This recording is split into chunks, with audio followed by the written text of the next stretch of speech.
싸늘한 산들바람이 내 목을 휘어감았다. 주변을 맴도는 한기가 피부로 스치면서 내 신경을 곤두세웠다. 발밑을 웃도는 햇빛이 점차 사라질 즈음 난 오랜 시간 동안 누워있었다는 것을 깨달았다.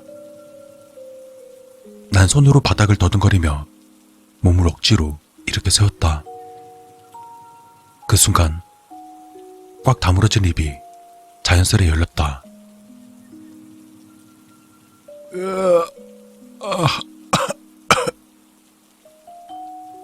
온몸은 쇠몽동으로 맞은 듯한 느낌이 들었다. 그리고 내 목구멍에서 뜨거운 것이 마구 솟구쳤다. 동아리뼈에 금이 간 듯 찌릿찌릿 아파왔다. 두 다리로 온전히 서 있기란 힘들 듯하다. 난 순식간에 앞으로 고꾸라졌다. 달리는 자전거에서 넘어지거나 종이에 손이 베이고 책상에 머리를 부딪히는 것과는 급 자체가 달랐다. 살면서 느껴보지 못했던 고통이었고 지금 내가 겪고 있는 이 고통이란 참으로 가혹했다. 난 온몸에 힘이 없어 엎드려 있을 수밖에 없었다. 그러다 내 얼굴 앞으로 희끄무레한 것이 보이기 시작했다. 자세히 보니 친구 송민이의 머리통이었다. 난 기겁을 하며 몸을 일으켜 세웠다. 이상하게 그 순간은 전혀 고통을 느낄 수가 없었다. 핸드폰 플래시를 켜놓고 주위를 비추자 곧바로 설명이 되는 광경이 내 시야로 잡혔다. 산산조각나서 불에 타고 있는 고속버스, 깨진 창문 위로 엎어져 있는 사람들, 바닥을 이루는 붉은 호수, 그리고 내가 서 있는 곳은 해발 800m 대관령의 어느 도로 옆 낭떠러지. 생존자는 나뿐이었다. 아니, 그런 줄 알았다.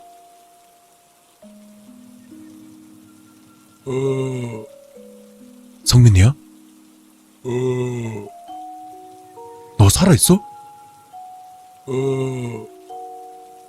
너 지금 어디야? 코 잡고 오라고만 해.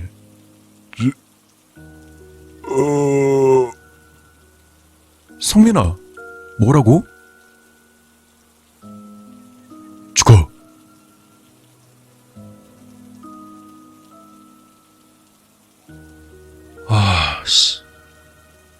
꿈이었네. 덮고 있던 이불을 내팽개쳤다. 매일같이 겪는 악몽이었지만 적응하기가 쉽지 않았다.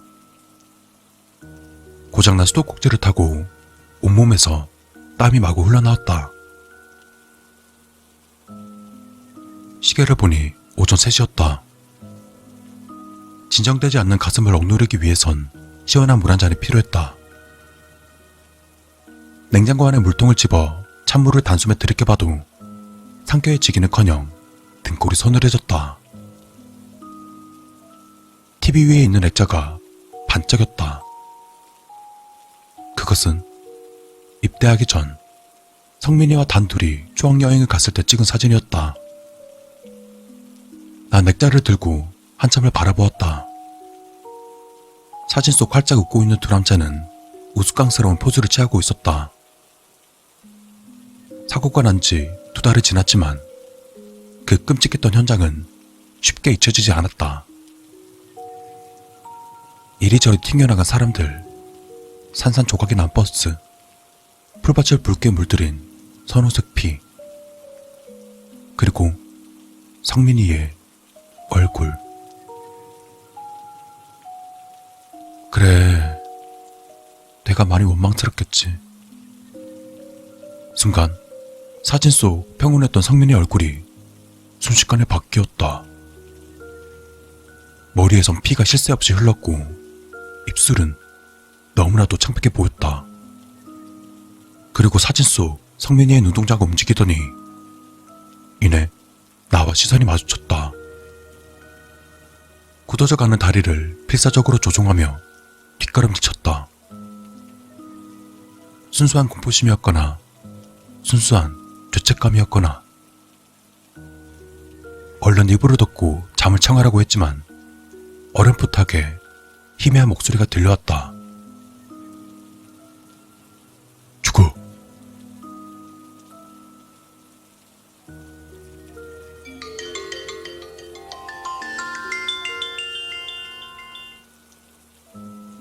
전날 밤에 일어난 일 때문인지 심신이 지쳐있던 나는 전혀 벨소리를 느끼지 못하고 깊은 숙면에 빠져 있었다. 한동안 벨소리가 여러 차례 울렸었고 억지로 눈을 뜨게 되었다. 잠이 덜 깬 상태로 핸드폰을 쥐고 발신자를 보자 잠이 확 달아났다. 난 재빠르게 통화 버튼을 눌렀다. 중후하고 무거운 목소리가 들렸다. 예, 사장님. 자네, 지금 괜찮아? 네? 네, 괜찮습니다. 들었어. 큰 사고 났다며. 몸은 다 낫나? 거의 다 나았습니다. 자네 못 보는 줄 알았어. 진짜 다행이야. 걱정해 주셔서 감사합니다. 그래. 오늘은 일도 별로 없으니까 집에서 푹 쉬어. 네? 그래도 되는지. 괜찮아. 자네 몸 걱정부터 하라고.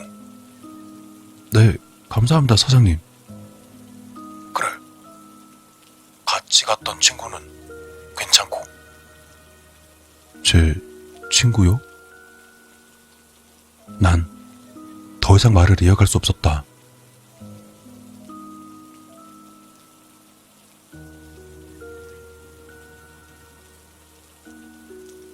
야, 너 진짜 너무한 거 아니냐. 어떻게 나한테 이럴 수가 있어? 바닥엔 소주병과 맥주 캔이 주인을 잃고 나뒹굴었다. 도저히 녀석으로부터 도망칠 방법이 없었다.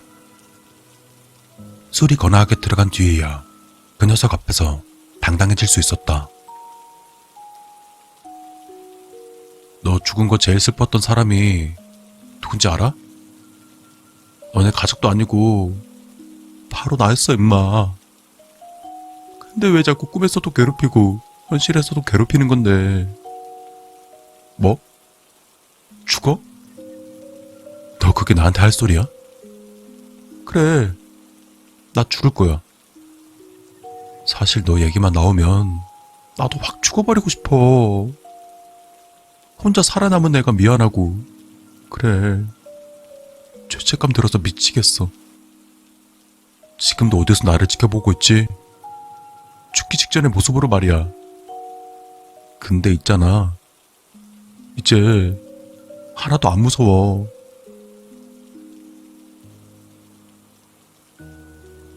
난 술에 잔뜩 취한 채 난간 위로 올라갔다. 등 뒤에서 불어오는 바람은 내 뜻을 재촉하는 것 같았다. 혼자 떠나버린 친구가 원망스러웠고 혼자 살아남은 내가 몹시도 원망스러웠다. 밤마다 나타나는 친구가 무서웠고 어느새 친구를 미워하게 된 내 자신도 무서웠다. 더 이상 공포 같은 삶을 지체할 수 없었다. 그래서 난 결국 뛰어내렸다. 저쪽 멀리에서 친구의 모습이 보이는 듯 했다. 왜? 왜지?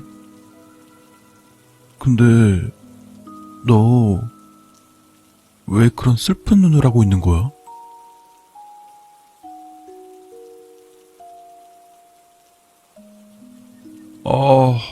죽고 싶다. 김성민, 너 이 새끼 죽고 싶다는 말 입에 붙었어 아주. 미안. 너 죽고 싶다고 할 때마다 내가 차라리 죽으라고 할 거야. 헐, 그건 너무한 거 아니야? 끝까지 들어봐.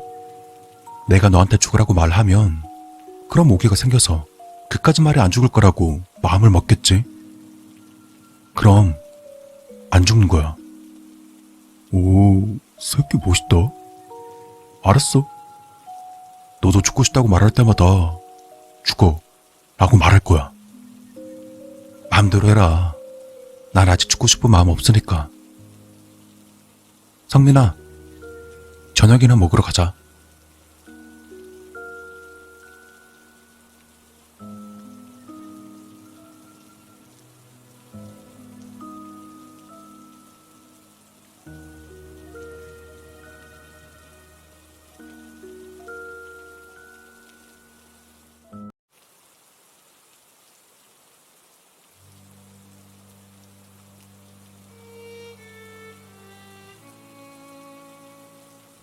엄마는 제가 어렸을 때부터 절대 사람을 겉으로 판단하지 말라 하셨죠. 남자는 특히 얼굴이나 외모, 직업만을 보고서 판단하면 안 된다고.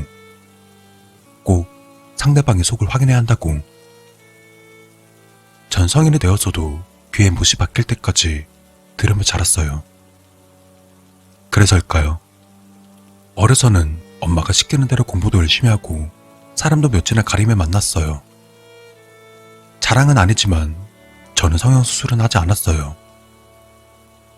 외적 기준에 대해서는 어디서도 꿀리지 않는 거 보이시죠?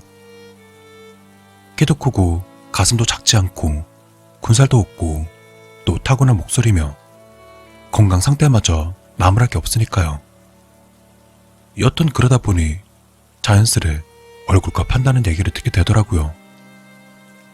그래서 웃는 표정도 상당하게 말하는 법도 거울을 보며 연습했어요. 거짓이라도 그걸 보는 사람들은 알 수 없을 정도로 말이죠. 공부도 이를 악물고 했어요. 학교에서도 전교 5등 안에서만 지내며 성격도 좋은 우등생으로 지내왔어요. 그러다 대학에 입학했어요. 어떻게 저랑 하루 보내려고 찌근덕거리는 남자들이 여러 꼬이더라고요.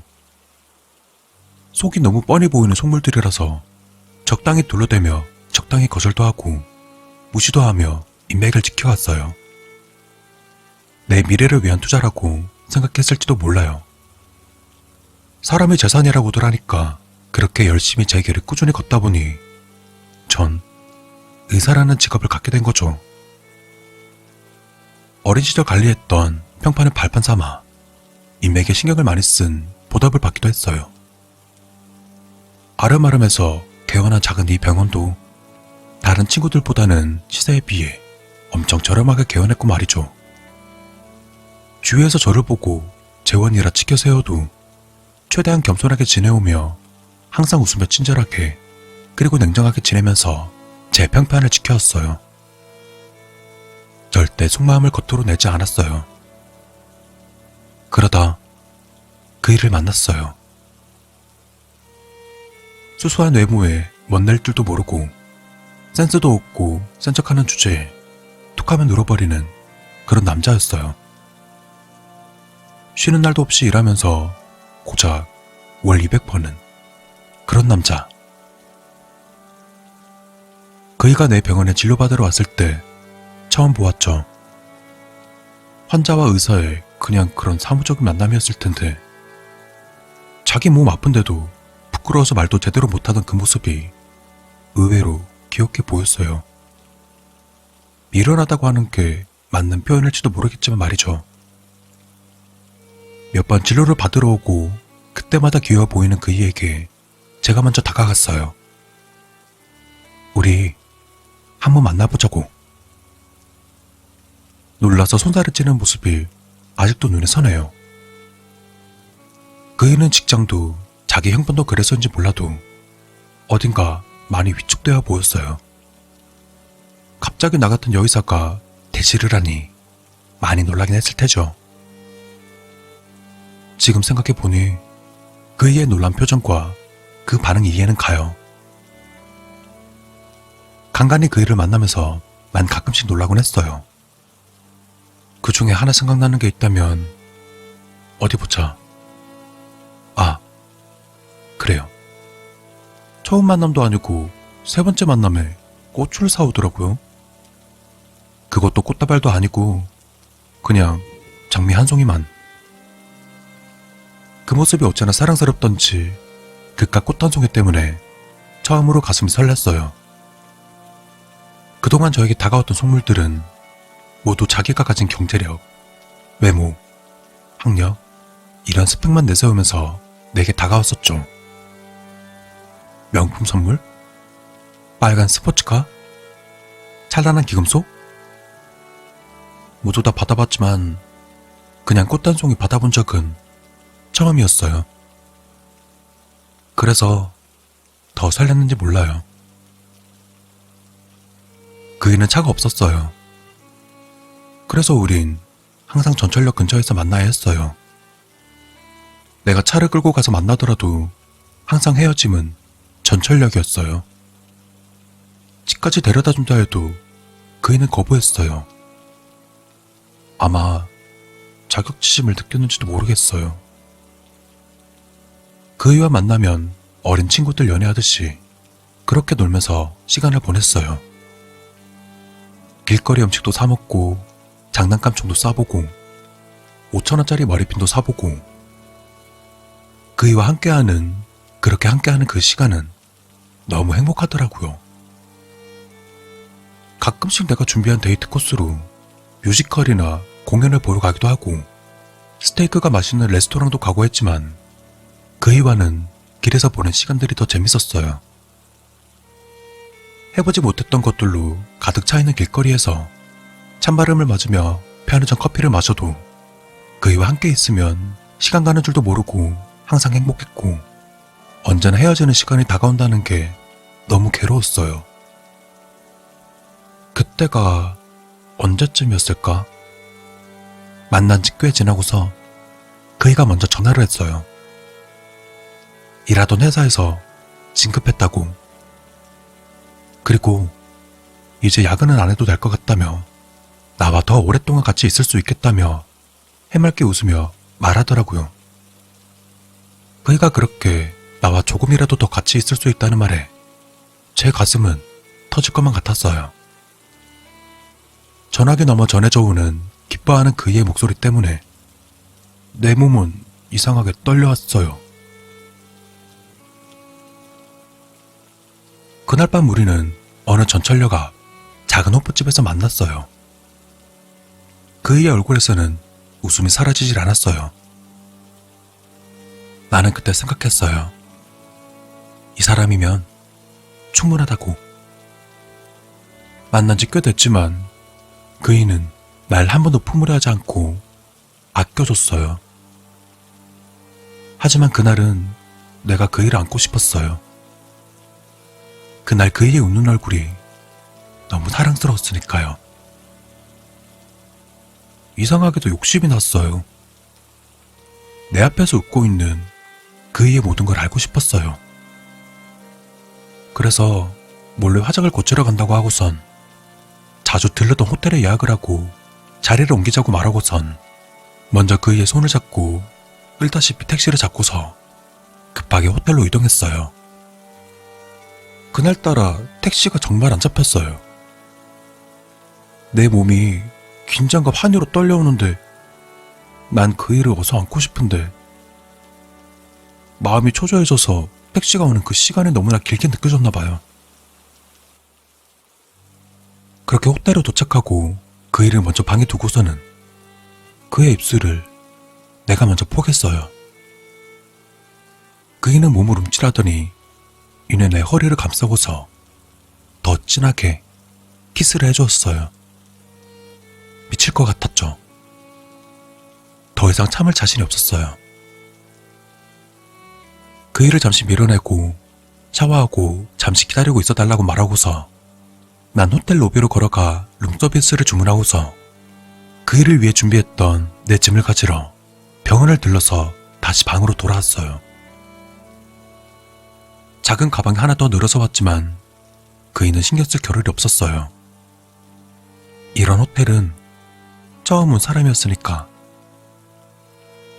뭐가 그리 부끄러운지 샤워 가운을 꽁꽁 싸매도록 입고서는 다리를 떨면서 기다리고 있는 모습을 보고 있자니 깨물어주고 싶을 정도였어요. 정말 귀엽고 사랑스러운 그 모습을 보지 않고는 어떤 건지 아마 모를걸요?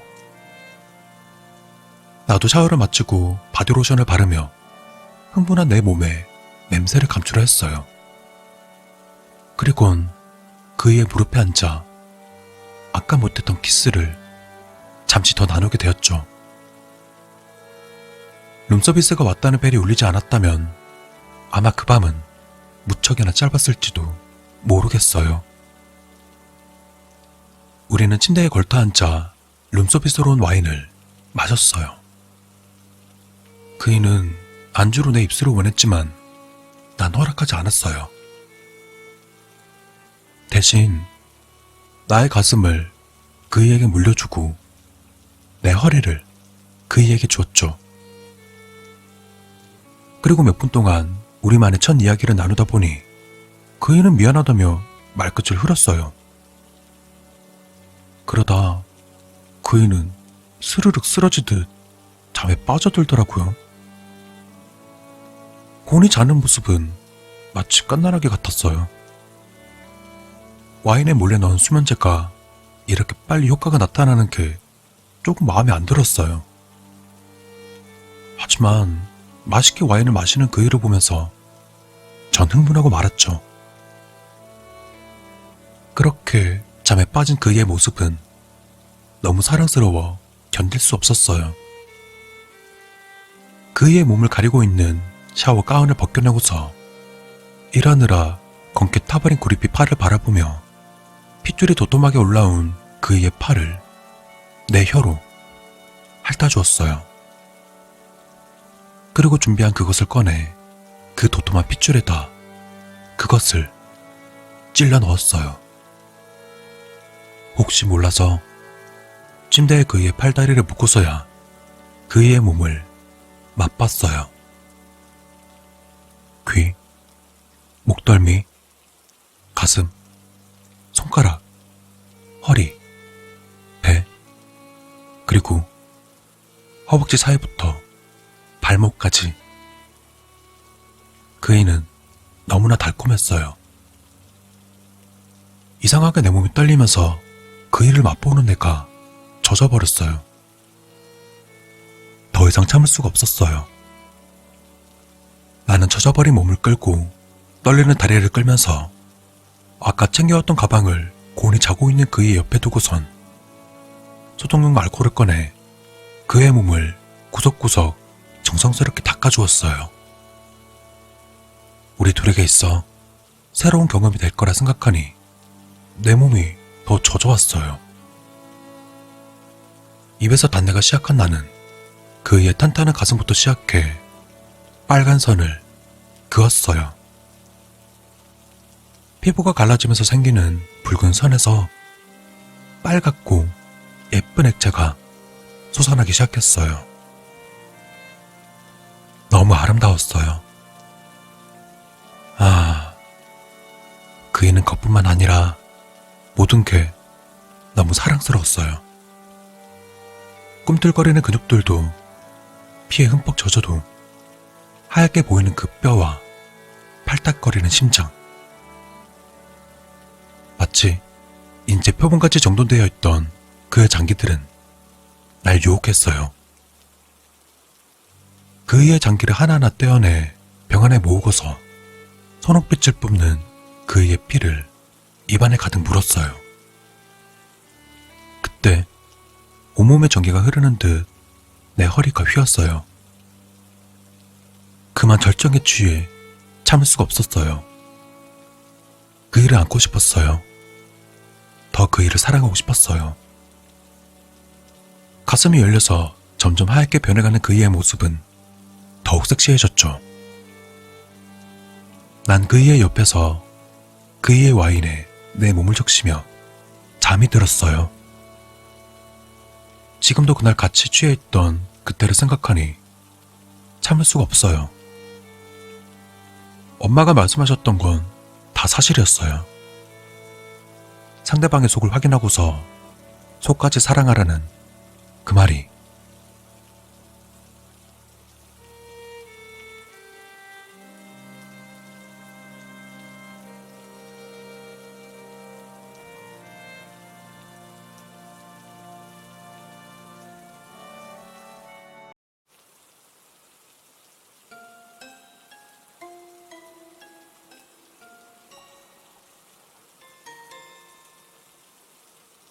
얼마나 잠들었던 걸까. 알 수 없는 아득함에 저절로 눈이 떠졌다. 책을 보다 또 잠이 든 모양이다. 도대체 몇 시까지 읽다 잠이 든 건지. 어둠 속에서 알람 시계를 손으로 더듬는다. 야광 버튼을 눌러 시간을 확인한다. 새벽 2시 반. 눈이 뻑뻑했다. 눈알을 좌우로 굴리며 블라인드 틈으로 새어드는 빛을 따라 시선을 쫓는다. 침대 머리맡에 만화책들이 뒹굴고 주전부리하던 과자 부스러기들과 빈 봉지들이 어지르게 널려있다. 항상 내일은 청소 좀 해야지 라고 다짐을 하지만 막상 다음 날에는 또다시 내일로 미루고 그러다 보니 내 침실은 쓰레기 처리장을 방불케 한다. 우선 잠자는데 불편함이 없도록 대충 과자 부스러기들을 손으로 털어낸다. 손은 과자에서 배어나온 기름기 때문에 끈적거린다. 난 끈적거림을 제거하기 위해서 세면대까지 간다는 것은 시간 낭비라 생각한다. 시트에 손을 비비적거리며 하얀 침대 시트에 얼룩을 또 하나 만들었다. 다시 자야겠다. 요사이 돈도 안 되는 일이 치여 밤잠을 설치기 일쑤였다. 난 다시 눈을 감았다. 눈을 감아도 뻑뻑함이 가시질 않는다. 가슴이 답답하다. 갑작스런 흉통에 숨을 깊게 몰아쉰다. 등줄기가 서늘하다. 귓전을 맴도는 나지막한 흐느낌 소리. 갑자기 밀려드는 한기에 눈을 뜬다. 검은 그림자가 나를 향해 다가오다 이내 사라진다. 설마 아닐 거야. 검은 물체가 보인다. 어둠에 익숙해진 나의 동공은 그 물체를 놓치지 않고 응시한다.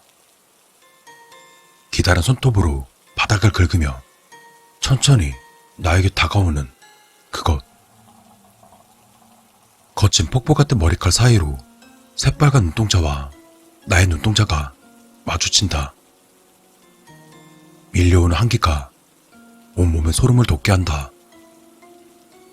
식은땀이 내 머릿속을 흥건히 적신다.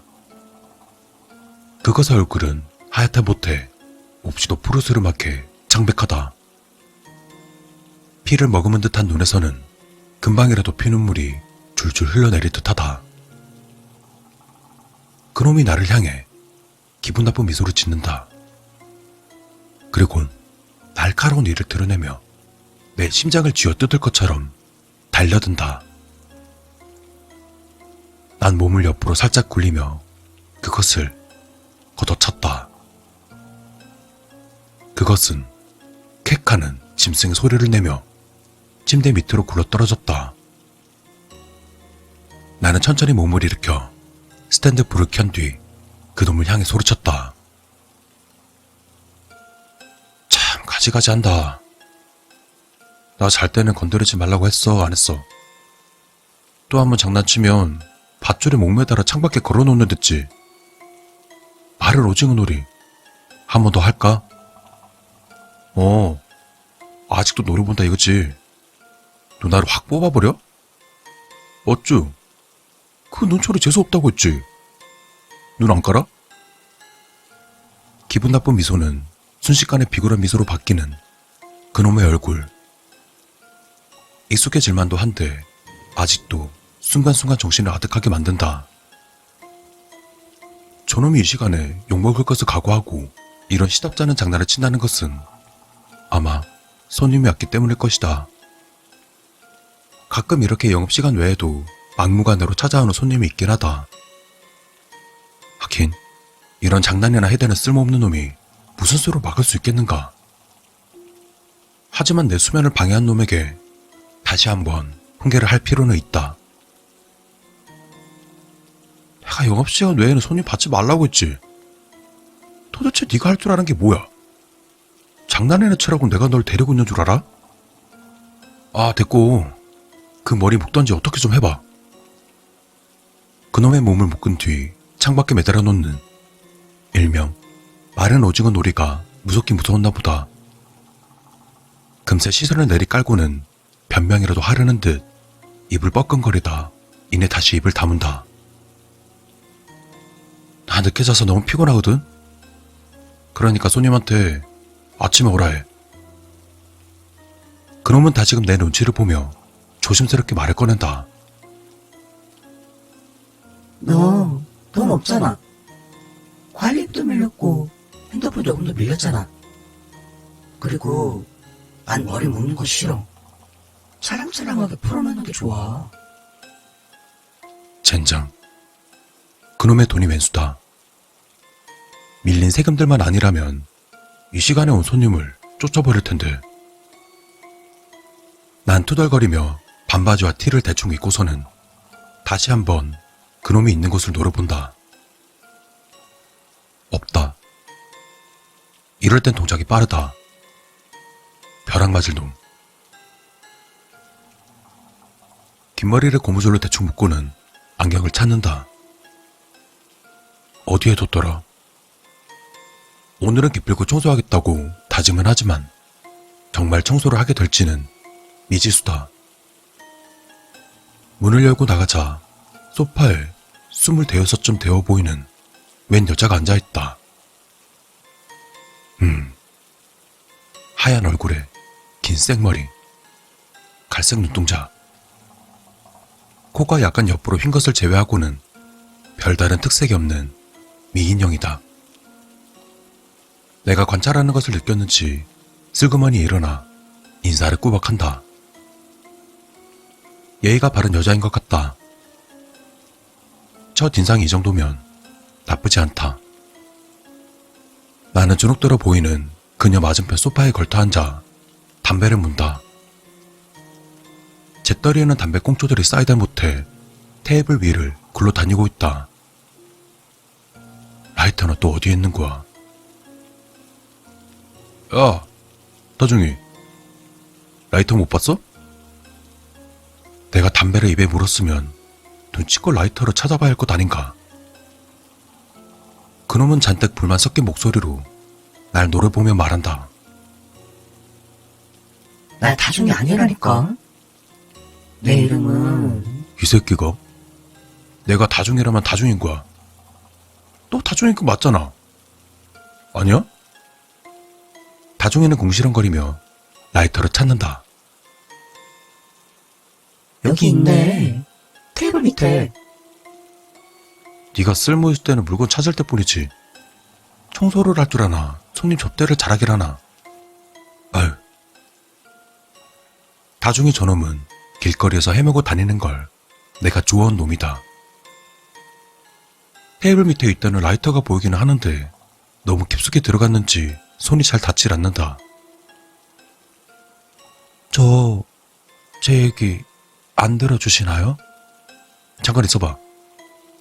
이놈의 라이터 어디 가서 한 박스 훔쳐오든지 해야지. 아우 씨.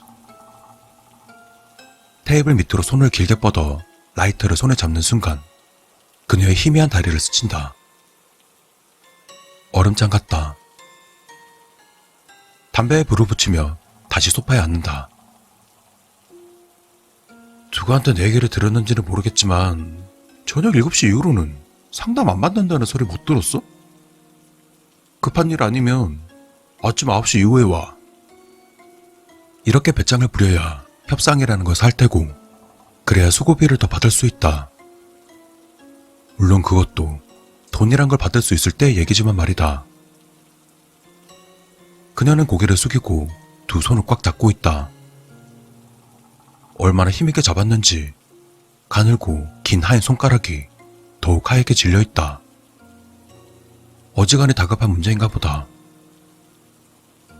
그렇다면 수고비도 상당히 비쌀 수밖에 없어. 왜 택시를 타도 할증 시간 있잖아. 내 얘기 이해했지? 고개를 힘없이 끄덕이는 모습이 어째 불안하다. 설마 너 돈 없어? 돈이 될 만한 보석이나 반지나 목걸이 같은 거라도 환영이야. 다시금 힘없이 고개를 흔드는 그녀를 보고 있자니 안쓰러운 생각보다는 돈도 없이 나의 단잠을 깨운 죄를 물어 목을 비틀어버리고 싶은 마음뿐이다. 그럼 대신 지불해줄 부모님이나 형제는? 고개를 든 그녀는 닭똥 같은 눈물을 흘리고 있다. 전 고아예요. 형제도 없고요. 이런, 그런 불쌍한 눈으로 날 바라봐도 안 돼. 안 되는 건 안 되는 거야. 고민 상담소 간판을 낸 건지 96달. 그동안 일거리는 많았지만 돈이 안 됐다. 돈 안 되는 일은 절대 안 하겠다고 다짐했지만 사람 일이라는 게 어디 다 내 뜻대로 되던가. 돈을 확실히 챙겨주겠다던 의뢰가 의뢰인의 실수로 10원조차 받지 못했던 일이 허다했고 돈을 받을 수 있다는 생각에 열심히 일을 했건만 또 막판에서야 헛수고했다는 감이 오니 그것 또한 문제다. 25평 오피스텔.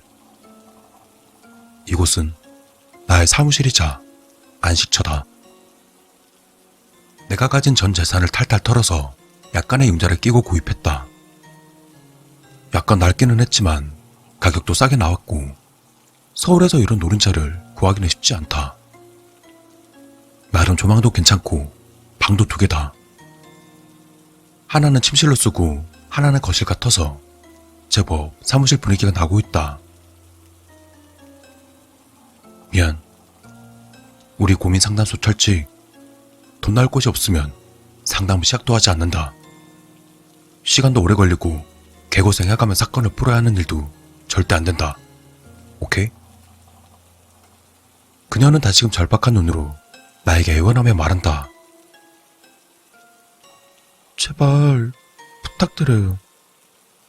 아마도 제 애인이라면 돈을 내줄지도 몰라요. 그 사람 보자고 저를 사랑해요. 아마? 아마라고 했나? 안 돼. 그렇게 불확실한 거래는 안 한다고. 확실해요. 돈을 줄게. 확실해요. 그러면 그렇지. 흥정은 이렇게 하는 거다. 그래? 좋아. 마음에 드는 대답이군. 지금 새벽이니까 할증요금 확실히 챙겨 받을 거야. 오케이? 잠깐 기다려봐. 상담을 기록해야 하니까 노트북을 켜는 게 좋겠네.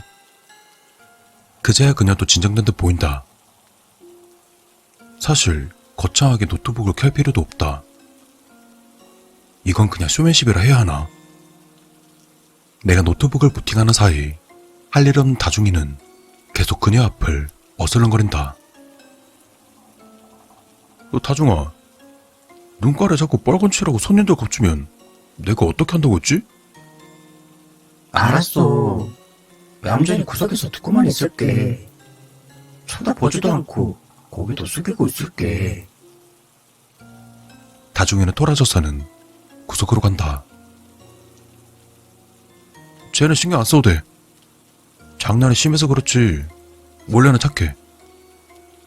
자, 이제 얘기를 들어볼까? 말해봐. 문제가 뭔지. 갑자기 잔뜩 긴장했던 어깨에 힘이 빠지는 듯 고개를 떨어뜨린다. 이런 부류의 손님들은 정작 이야기를 꺼내기까지는 많은 눈물과 시간이 걸린다.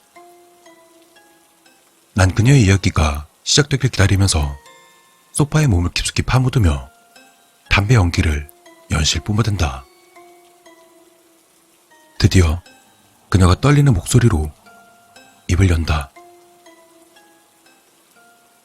전 살해당했어요.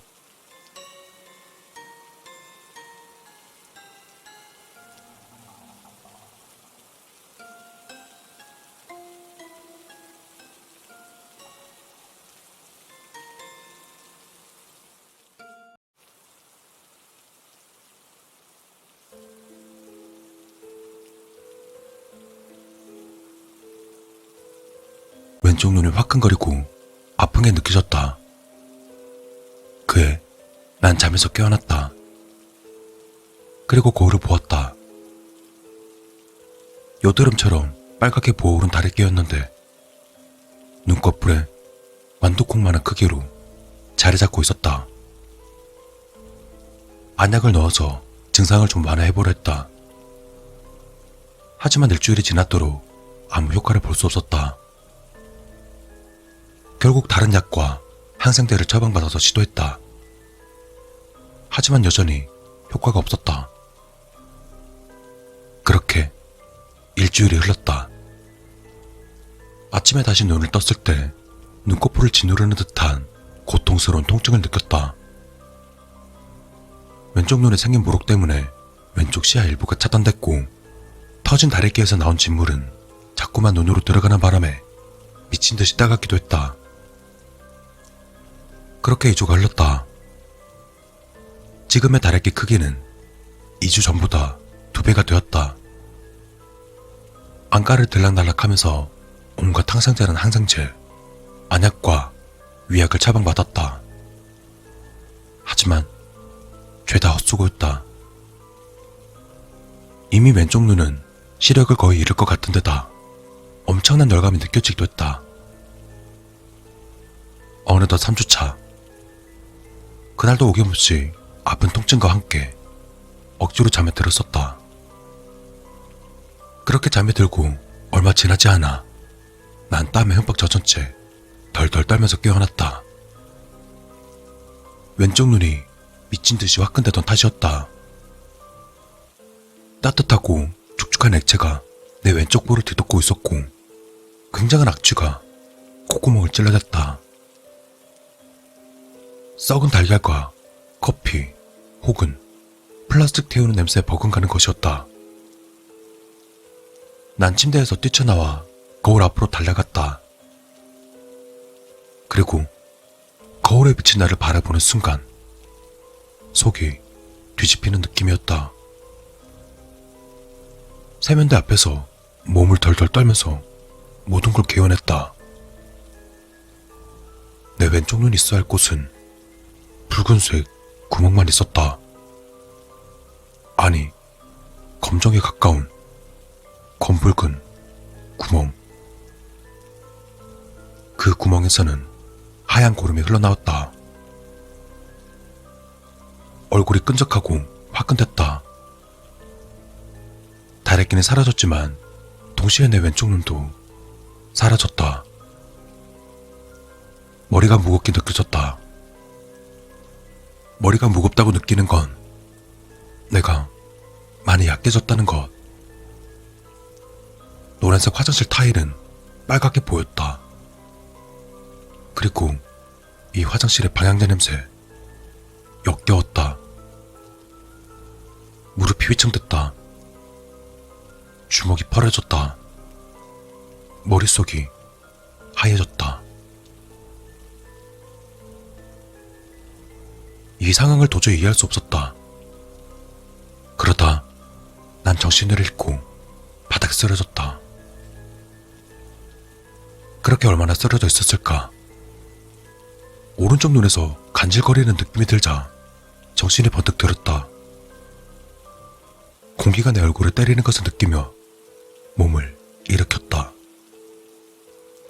그때 단단한 무언가와 부딪혔다.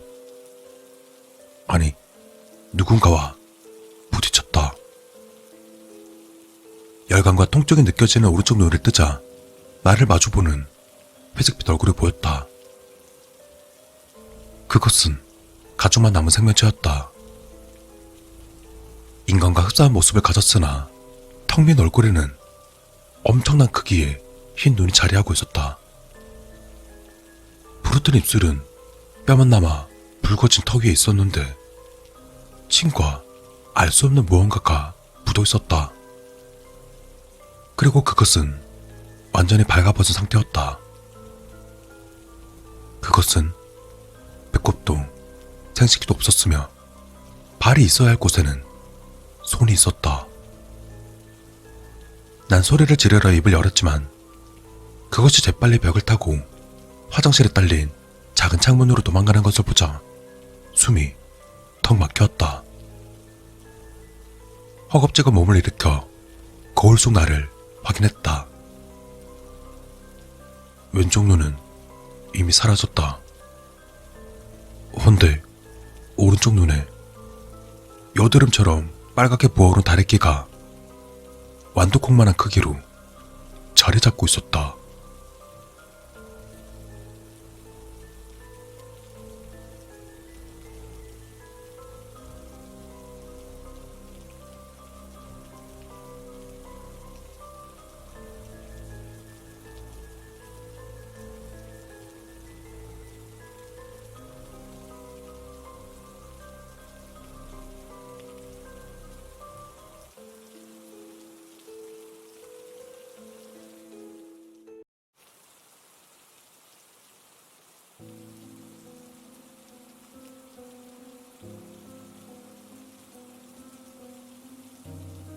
나에겐 특이한 친구가 한 명 있었다. 생선의 눈알을 파먹는 특이성 습관을 가진 A라는 친구. 생선에 살 좀 더 먹기는 했지만 거의 손을 대지 않았다. 고등어, 굴비, 그리고 작은 멸치 눈알까지 파먹었다. 넌 집에선 이쑤시개로 멸치 눈알도 파먹는다? A는 급식으로 나온 멸치볶음을 입에 넣으며 말했다. 왜 눈알을 먹는 거야? 내가 물었다. 눈알 공포증 때문에. 난 눈 마주치는 걸 상당히 무서워하거든. 그래서 뭐가 없애는 거야. 실제로 A는 사람과 대화할 때 눈을 잘 마주치지 못했다. 말도 안 돼. 무섭다면서 어떻게 먹냐? 너 그러다 생선의 저주에 걸릴지도 몰라. 내가 우스갯소리로 말했다. A는 유독 커다란 눈으로 눈웃음을 한번 지어 보이곤 재빨리 내 눈을 피했다. 어느 가을의 토요일, 난 A의 집에 숙제를 한다는 핑계로 놀러가서 늦은 오후까지 놀고 있었다. A의 집에는 하얀색 털을 가진 고양이가 있었다. 나도 동물을 키우고 싶었지만 부모님의 반대로 키우지 못하고 있는 상황이었던지라 그 고양이를 무척이나 예뻐했었다. A의 집은 계단이 있는 커다란 2층 집으로 어머니의 취향이었는지 거실은 고풍스러운 무늬가 그려진 빨간색 벽지로 뒤덮여 있었다. A의 방 벽지에는 어울리지 않는 분홍색 장꽃 무늬가 가득 수놓여 있었다. A의 어머니는 시간이 늦었다며 저녁 식사를 하고 가는 것을 권하셨다. A의 어머니는 서구적이고 날카로운 큰 눈에 핏줄이 살짝 비칠 정도로 하얀 피부를 지니셨고 다이어트를 혹독하게 하셨는지 아주 깡마른 몸을 가지고 계셨다. 게다가 짙은 파란색 원피스를 입고 계셔서 그런지 표정은 웃고 있었지만 왠지 서늘한 느낌이 들었다. 그리고 그의 어머니 역시 내 눈을 잘 마주치지 못하셨다. 반대로 A의 아버지는 동양적인 작고 긴 눈에 뻣뻣한 정장타림이었다. 어머니와 달리 거의 무표정을 유지하고 계셔서 그런지 역시나 서늘한 인상을 풍겼다. 그리고 아버지 역시 나와 눈이 마주치자마자 시선을 돌리셨다. 유전인가? 난 식탁 의자를 빼고는 A의 집 식탁에 앉았다. 식탁에는 방금 만들어져 따끈해 보이는 계란말이, 동태찌개, 멸치볶음, 열무김치, 그리고 각자 한 마리씩 통째로 놓인 굴비가 있었다. A는 어김없이 굴비의 눈알을 쏙 파냈다. 그러고는 그걸 오물오물 씹으며 굴비 살점이 그대로 남은 그릇을 내게 밀어주었다. 넌 눈이 정말 무서워. 웃음기 없는 목소리로 A가 말했다.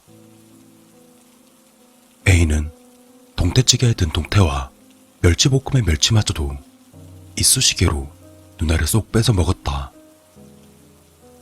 그리고 더욱 놀라웠던 점은 A의 어머니와 아버지마저도 생선의 살점은 거의 먹지 않고 눈알만 파서 드셨던 것이다. 동태와 굴비 그리고 멸치들은 모두 차례대로 눈알들을 잃어가고 있었다. 눈이 없는 생선들이 가득한 식탁은 왠지 기이해 보였다. 이것도 유전인가? A의 가족들은 남은 살점들을 모두 나에게 권했다. 굴비 좋아하지? 많이 먹거라. 내 앞으로는 양쪽 눈알이 모두 파인 굴비 3마리가 놓였다. 이상한 가족이라고 생각하며 난 눈알이 없는 불쌍한 생선들을 먹었다.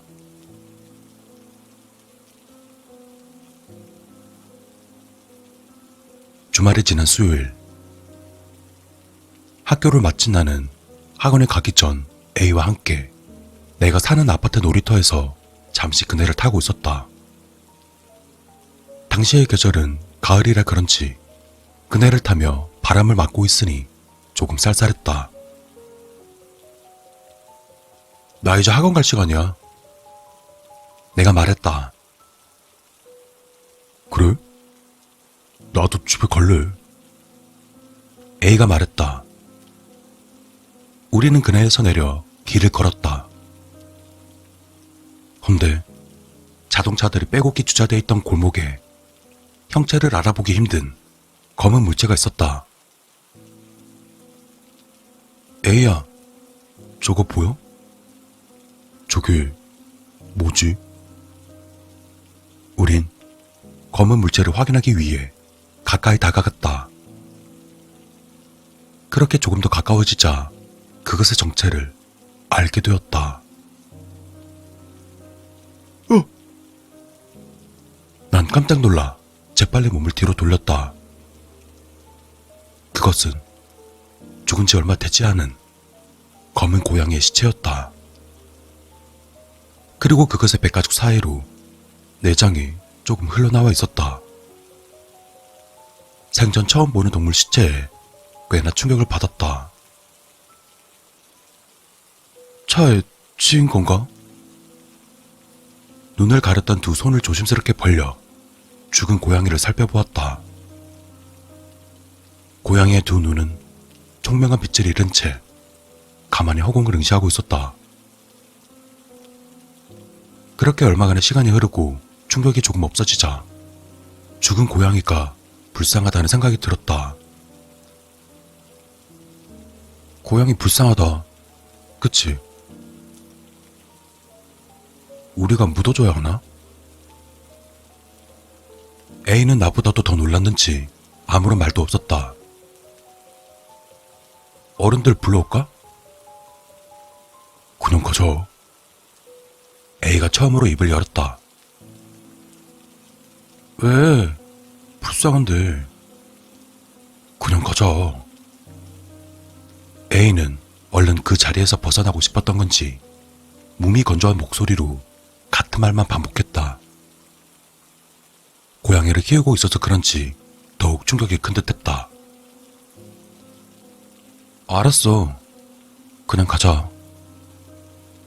내가 말했다. 조금 멍한 채로 길을 걷다가 A와 헤어졌다. 난 학원에 다와가는 도중에서야 놀이터 그네에 가방을 두고 왔다는 것이 생각났다. 놀이터에 가려면 시체를 또 봐야 하는데. 난 어쩔 수 없이 다시 놀이터로 발걸음을 돌렸다. 그러다 고양이 시체를 발견했던 그 길목을 재빨리 지나가는데 언뜻 A를 본 것 같았다. 난 천천히 뒤로 돌아 A가 있는 쪽으로 조심스럽게 걸어갔다. 구석에 쪼그려 앉아있는 A의 뒷모습이 보였다. 저긴 고양이 시체가 있었던 곳인데. 의아해진 나는 A에게 다가갔다. A야. 난 A를 부르려다 멈칫하고선 그대로 집을 향해 뛰쳐갔다.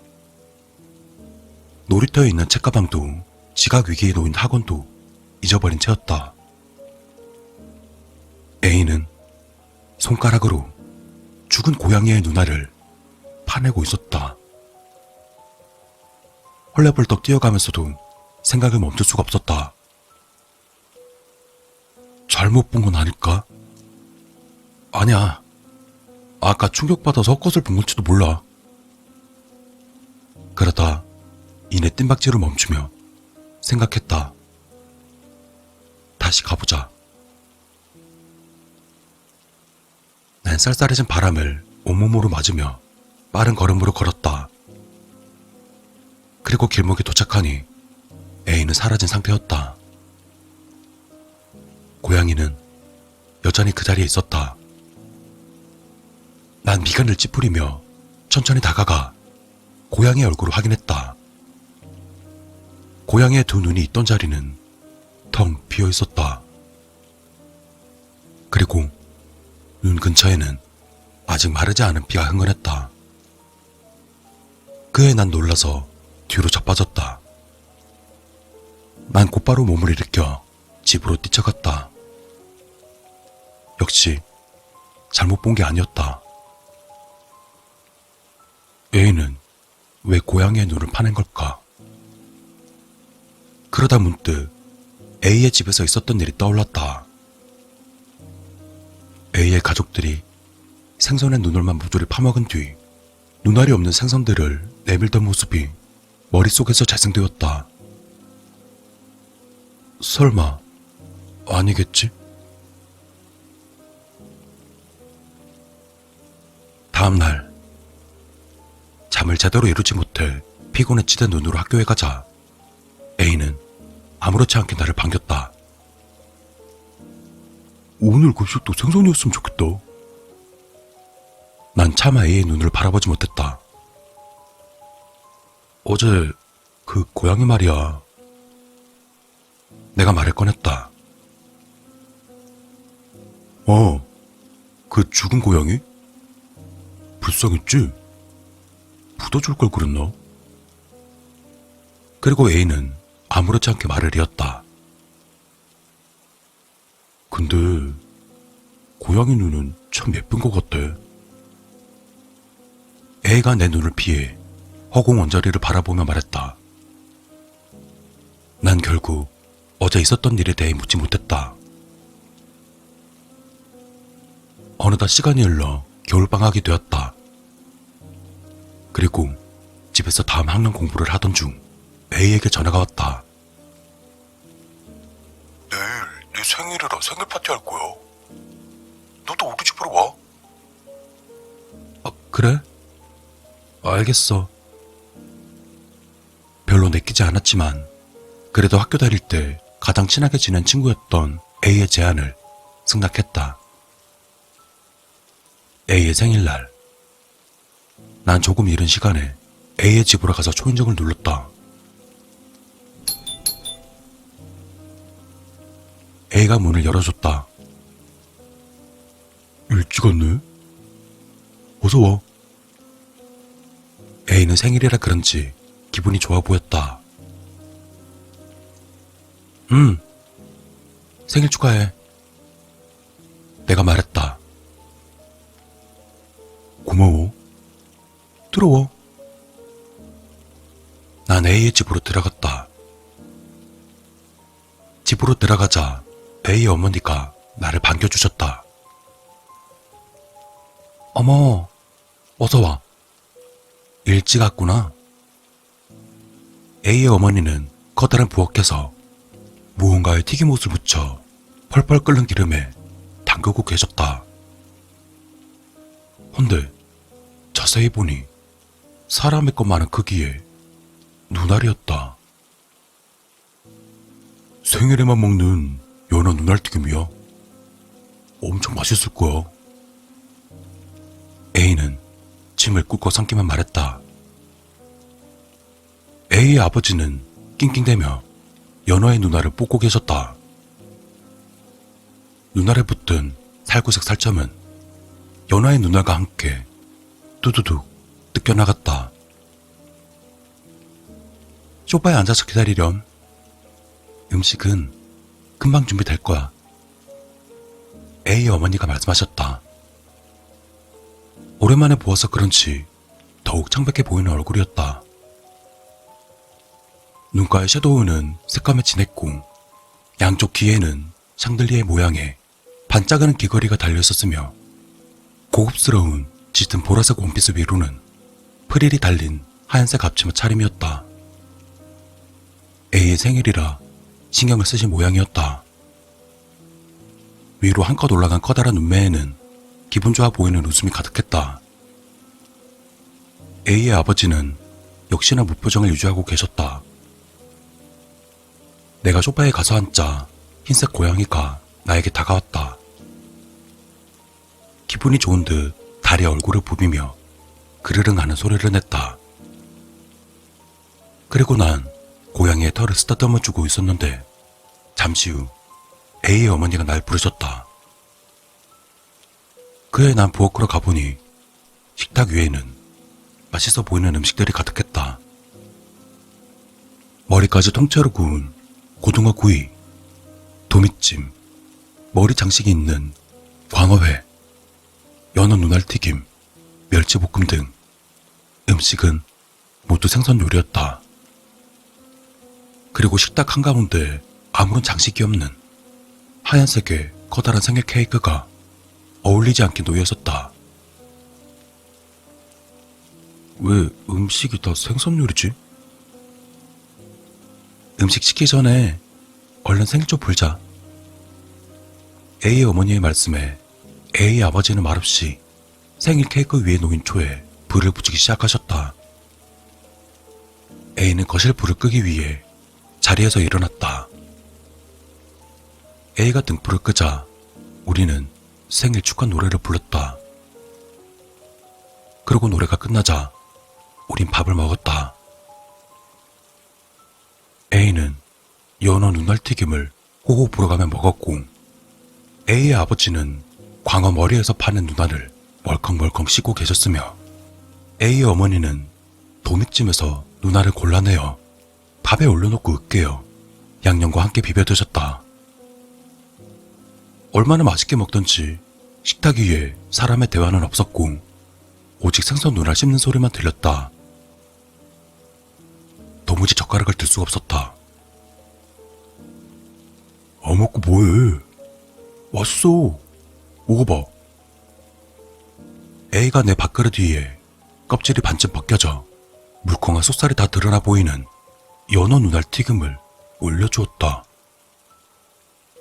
크기가 제법 커서 사람 눈알 튀김이라 해도 믿을 것 같았다.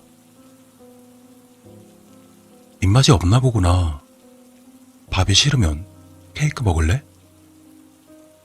A의 어머니는 케이크 칼을 들며 말씀하셨다.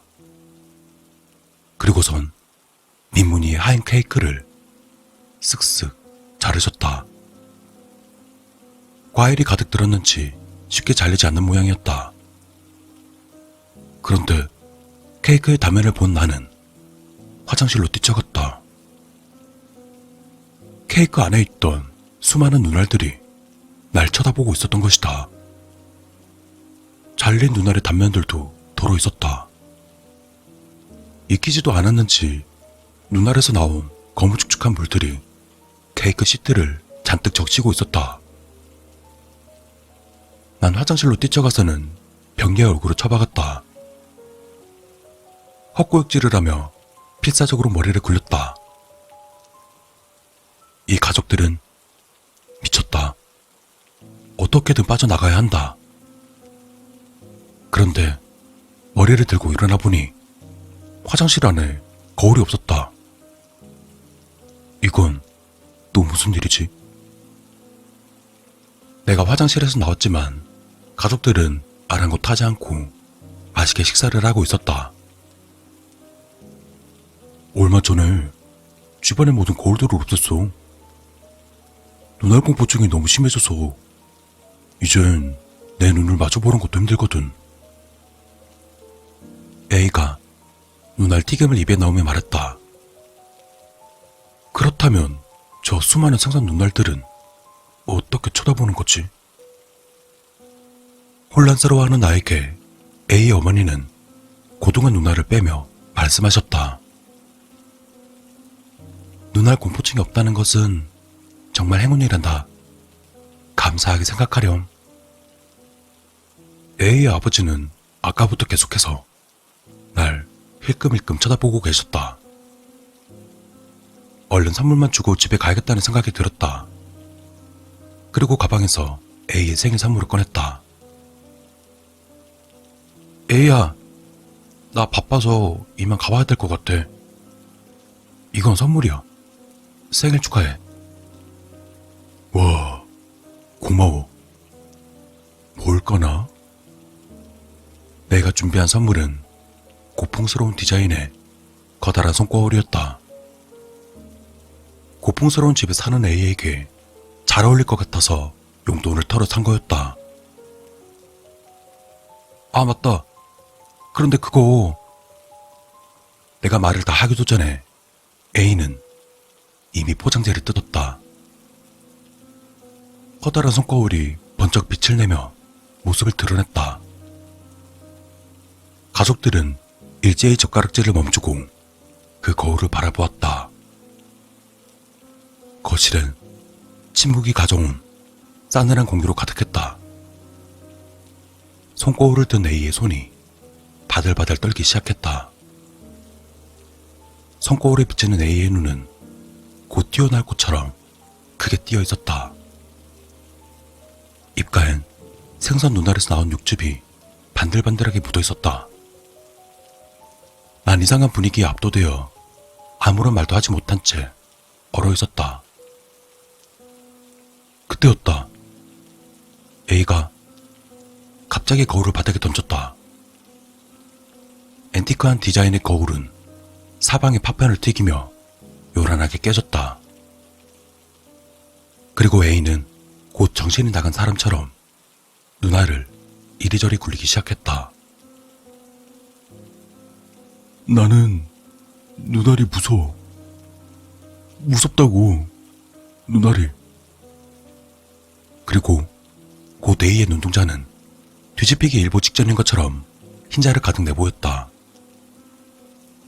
흰자에는 실핏줄이 금방이라도 피를 터뜨릴 것처럼 그 존재를 과시하고 있었다. A의 부모님은 처음으로 내 눈을 똑바로 쳐다보고 계셨다. 난 벌벌 떨며 의자에서 일어났다. 그때 A가 경련을 멈추고 나를 바라보았다. 3명이 가진 6개의 눈동자와 케이크 속에 든 수많은 눈동자들이 일제히 나를 바라보고 있었다.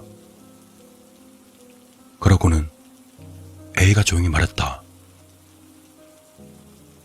나는 누나리 무서워. 나는 누나리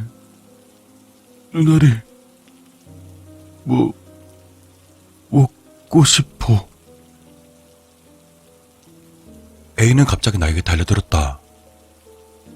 A의 부모님도 날 쳐다보며 의자에서 벌떡 일어나셨다. 난 비명을 지르며 A를 뿌리치고서 현관을 향해 달려갔다. 그리고 간신히 A의 집을 탈출해서 우리 집을 향해 뛰어갔다. 그렇게 얼마나 달렸을까?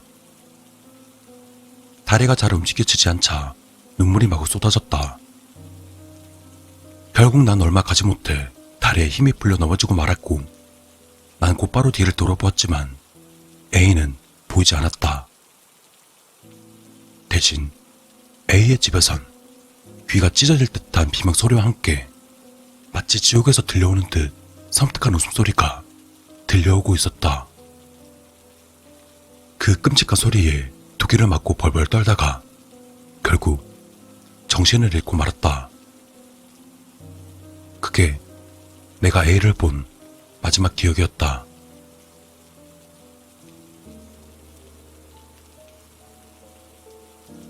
난 주민의 신고로 병원으로 실려갔고 다음 날이 되어서야 비로소 깨어날 수 있었다. 그리고 그날 밤 TV 뉴스를 통해 A의 근황을 들을 수 있었다. A의 가족들은 비명 소리를 들은 주민의 신고로 발견되었고 발견 당시 양쪽 눈알이 모두 파여진 채 피를 흥건하게 흘리며 죽어 있었다고 한다. 하얀 고양이도 함께 말이다. 그리고 그들의 입안에는 각각 누구의 것인지 구별할 수 없을 정도로 손상된 눈알의 잔해들이 가득했다고 한다. A의 가족들이 사람들의 눈을 피했던 이유는 눈알 공포증 때문이 아니라 눈알 집착증 때문이었던 것이다.